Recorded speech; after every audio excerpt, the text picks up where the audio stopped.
जो है मैं शबान भाई के दफ्तर बैठा हूँ, ये उनका ऑफिस है और वो देखिए वो सो रहे हैं, आराम कर रहे हैं। उधर जो है वो देखिए वो सो रहा है। अब मैंने वीडियो बनाई ना, उठ के बैठ गया है। वैसे इसने मेरी खिदमत बड़ी की है, उधर से पानी भर भर के मुझे पिलाता रहा। शबान भाई क्या सोच रहे हैं आप? बहुत मज़ा है, बहुत मज़ा है। अल्लाह माफ़ करे, अल्लाह माफ़ करे। आज मैं इसके साथ ना सारा दिन, तकरीबन आधा दिन मैंने इसके साथ गुजारा आज।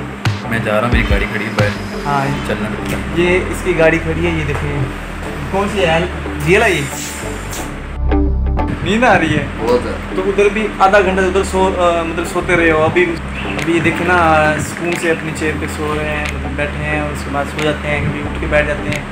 यार अगर मुझसे तंग हो तो बता दो, मैं चला जाता हूँ। इस तरह के दोस्त ना किस्मत वालों को ही मिलते हैं। आप देखो ना, सारा दिन हो गया मुझे जान नहीं छोड़ रहा। मैं चाहता हूँ कि मैं जाऊँ घर और ये कहते हैं कि खाना खा के जाएंगे। कैसे आज अच्छा दिन गुजरा है ना, अच्छा दिन गुजरा है। हेमन मैं जो था साथ, इस वजह से।